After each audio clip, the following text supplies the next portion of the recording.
Bueno, ya para finalizar este primer encuentro mensual del capítulo de dolor de la Sociedad Venezolana de Anestesiología, quiero, bueno, manifestarles que me siento muy contenta y muy agradecida eh, por toda la colaboración con mis colegas, el doctor Marcos Bolívar, la doctora Carmen Carrillo, la doctora Noelia Villalobos, y agradecerles a todos ustedes que están conectados a esta hora de la noche. eh, con las ganas de seguir creciendo y aprendiendo desde el punto de vista académico en nuestro país. Esta última conferencia va a tratarse acerca de las pautas internacionales acerca del uso de anticoagulantes en anestesia regional, y vamos a pasearnos un poco por las directrices para que seamos un poco más activos cada día los anestesiólogos en todo lo que tiene que ver con la medicina perioperatoria. Desde el año 1998 se han ido desarrollando una serie de directrices y guías que han ido sumándose más colaboradores. En un principio lo hizo la Sociedad Americana de Anestesia Regional, luego se incorporó la Asociación de Dolor Americano, luego también se incorporaron las guías europeas y luego con el pasar de los años, pues todas estas guías se fueron sumando interdisciplinas, tanto cardiólogos como internistas, para poder enriquecer aún más todo lo que podemos tener en cuanto a eh, terapias efectivas y preventivas. Desde el año 1998 se empiezan a realizar estas guías. Se hace énfasis sobre todo en la prevención de complicaciones hemorrágicas.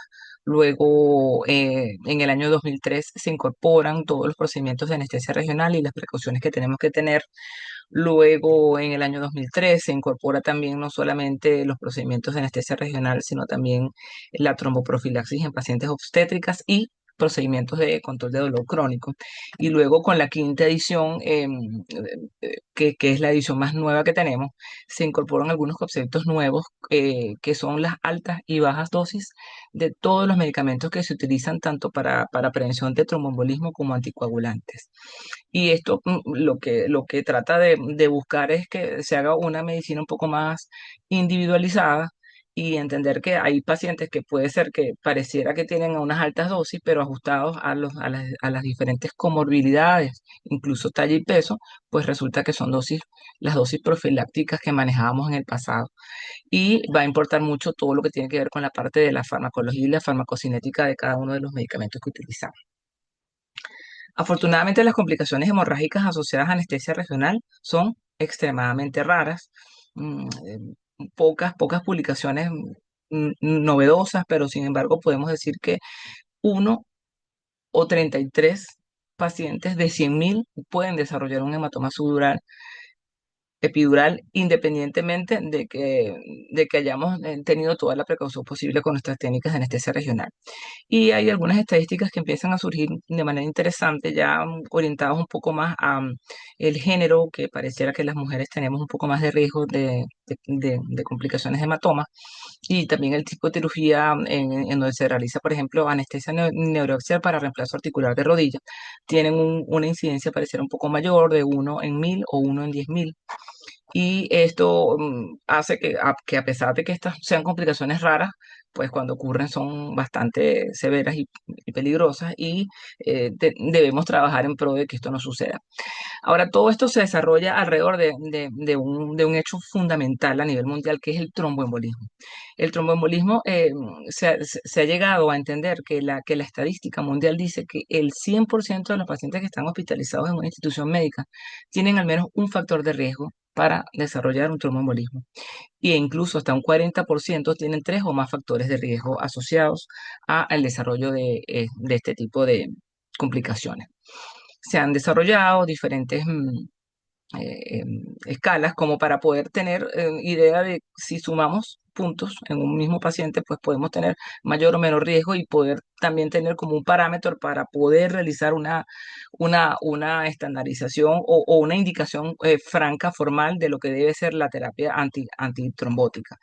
Estos pacientes con patologías oncológicas que tienen varias comorbilidades, que van a ser llevados a una cirugía traumatológica por un trauma o por un accidente, eh, pacientes que tienen riesgos de trombosis previos o algún tipo de patologías hematológicas, van sumando puntos y hacen que sean candidatos a las diferentes terapias. También se ha desarrollado como una especie de grado de lo que de los procedimientos que pueden ser de alto riesgo, de riesgo intermedio y de riesgo bajo. Dentro de los altos riesgos pudiésemos entender por allí la vertebroplastia y la cifoplastia para los que no realizan manejo de dolor crónico, pero sí como anestesiólogos pues tienen que dar algún tipo de anestesia para este tipo de pacientes. Tenemos que saber que son pacientes que tienen alto riesgo de complicaciones, y en el caso de los procedimientos de manejo de dolor crónico, podríamos decir que en general son todos de riesgo intermedio. Ahora, los procedimientos que habitualmente hace el anestesiólogo, como anestesia regional, bloqueo de nervio periférico, son procedimientos todos de bajo riesgo. Sin embargo, debemos tomar en cuenta que los elementos que se asocian a alto riesgo de sangrado eh, tienen que ser tomados en cuenta, como la edad avanzada, la historia de un sangrado previo, la medicación, patologías hepáticas avanzadas y renales, hacen que estos procedimientos que parecieran ser de bajo riesgo o ya han sido clasificados de bajo riesgo suban de riesgo. Es decir, puede ser que sea un riesgo intermedio o incluso un riesgo alto en algunos pacientes con algunas características patológicas como lo que les he mencionado. Ha habido una transformación, un nuevo análisis de lo que es la cascada de coagulación, no es muy nuevo, tiene ya unos 10 años, en donde ya hemos entendido que las fases tanto de inicio, propagación e información del trompo tienen una actividad distinta de la que habíamos entendido previamente cuando estudiamos medicina. Y pudiésemos decir que en esa etapa inicial tenemos todos los anticoagulantes que actúan por vía oral, y en las fases un poco más de lo que compete a la formación del trombo vienen todos estos medicamentos de reciente uso, como el rivaroxaban, el apixaban, el doxaban, entre otros. En general, los pacientes que reciben altas dosis de apixaban, edoxaban y rivaroxaban, bueno, bueno, como para ejemplificar un poco cuáles son esas dosis altas de apixaban, podríamos decir que son entre 5 y 10 miligramos cada 12 horas, o en el caso del rivaroxaban de 15 a 20 miligramos al día.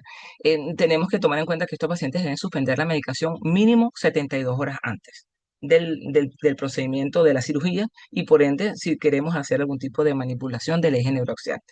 Y si colocamos un catéter para analgesia postoperatoria, debemos retirarlo 24 horas antes de la primera dosis postoperatoria de estos medicamentos. Ahora, si las dosis de estos son bajas, no es necesario que sean 72 horas, con 36 horas de suspensión es suficiente. Y el retiro del catéter se debe realizar 6 horas antes de la primera dosis que se realice en el postoperatorio. En cuanto a la heparina no fraccionada, ese polipentasacárido que actúa sobre ya la fase de la propia propagación como tal de la cascada de coagulación, el monitoreo de estos pacientes debe hacerse con tiempos de coagulación, sobre todo los tiempos activados, y tomar en cuenta un elemento importante: que el paciente que viene recibiendo heparina desarrolla un fenómeno que se llama trombocitopenia inducida por la heparina, y eso hace que el paciente tenga además un riesgo adicional de trombocitopenia y de sangrado. Entonces tenemos que monitorearlo. Y si el paciente ya estuvo hospitalizado y recibió heparina y estuvo antes de los 30 días reingresado a la institución, pues las plaquetas probablemente pues van a seguir bajas. Entonces eso es importante tomarlo en cuenta. A pesar de tomar las precauciones del tiempo y de estar conscientes de que tenemos un, un cuidado especial con estos pacientes, existen factores asociados que aumentan el riesgo de hematomas neuroaxiales. ¿Cuáles son ellos? Menos de 60 minutos de intervalo entre la punción y la administración del fármaco, que haya una punción traumática y que el paciente tenga uso concomitante de aspirina. Entonces, si nosotros sabemos que es un paciente con una condición de una escoliosis severa, de una columna instrumentada, o que es una persona que ya tiene un antecedente de algún tipo de fractura vertebral, probablemente pues va a ser una punción traumática, lo vamos a tomar en cuenta para no plantearlo como una técnica y de pronto buscar más bien una anestesia regional de nervio, de bloqueo de nervio periférico. En el caso de la heparina subcutánea, el manejo de los pacientes que reciben bajas dosis, en el entendido que esas bajas dosis son de 5.000 unidades internacionales, la punción se debe realizar 1 hora antes de la heparinización o 4 a 6 horas después. Eso es interesante. El retiro del catéter debe hacerse 4 o 6 horas previas de haber descontinuado la heparinización. Y si tenemos pacientes que están recibiéndola por vía intravenosa, se debe suspender 4 o 6 horas previas. En algunas de las publicaciones recomiendan no utilizar catéteres epidurales en el caso de que estos pacientes reciban este tipo de medicación. Los pacientes que reciben altas dosis, la punción se debe realizar entre 12 y 24 horas después de haberse realizado, de haberse administrado la dosis. El catéter se debe retirar 4 o 6 horas previas de haber descontinuado la heparinización.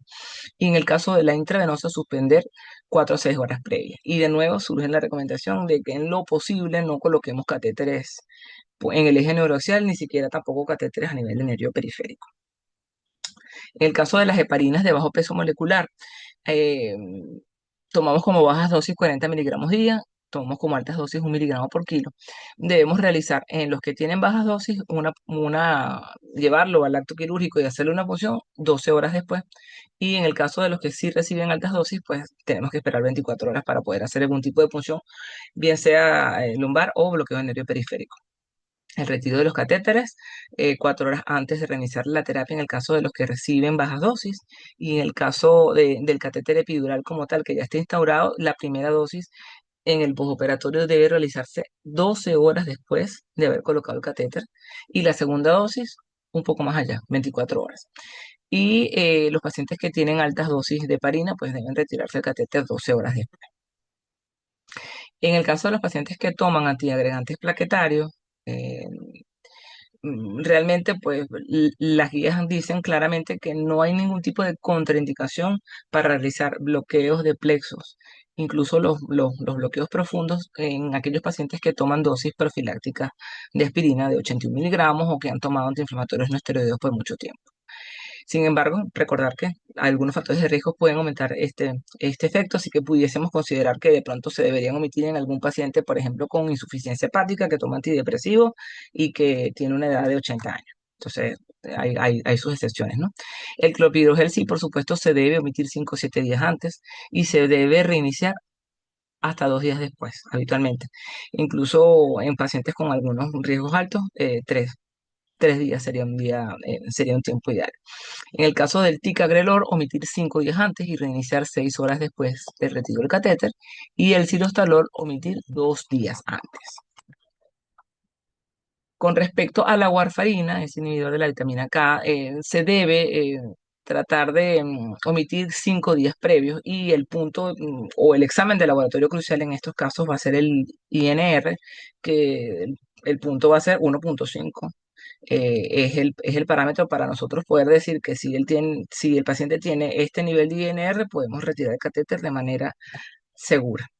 Existe un grupo de pacientes que cada día más toma medicación herbal, por lo natural, por los efectos beneficiosos que tiene, pero resulta que no son inocuos, tienen efectos deleterios, producen alteración en la cascada de coagulación y en las plaquetas, sobre todo el ajo, el ginkgo y el ginseng, y todo en general pues se concluye que pareciera que el más peligroso es el ajo, así que hay que eliminarlo u omitirlo 7 días previo al acto quirúrgico, el ginkgo 36 horas y el ginseng 24 horas.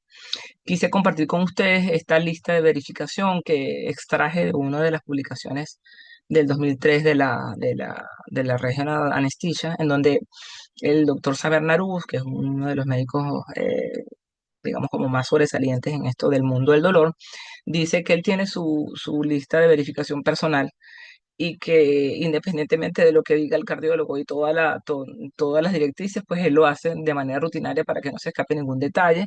Bueno, entonces se centra, por supuesto, en una historia completa, en un examen físico riguroso, en signos sugestivos de alteraciones de sangrado como epistaxis o aquellas pacientes que tienen menstruaciones copiosas, revisar un poco si el paciente es la primera vez que se va a realizar algún procedimiento o es la primera vez que se va a hacer una cirugía, pues revisar historia de sangrado familiar, revisión de toma de antiagregantes, antitrombóticos, médico, terapia trombolítica, ver si toma aspirina, si toma con mucha frecuencia antiinflamatorios en el caso de pacientes con condiciones crónicas, revisar si también toma antidepresivos que inhiben la recaptación de serotonina, que también prolongan los tiempos de coagulación, y ser muy, muy estrictos con el análisis de los estudios de laboratorio. Bueno, agradezco a todos los que están conectados todavía hasta esta hora. Esperamos vernos el próximo mes y estamos atentas a las preguntas y poder dar respuestas oportunas a todas las dudas que se presenten. Gracias, gracias por acompañarnos.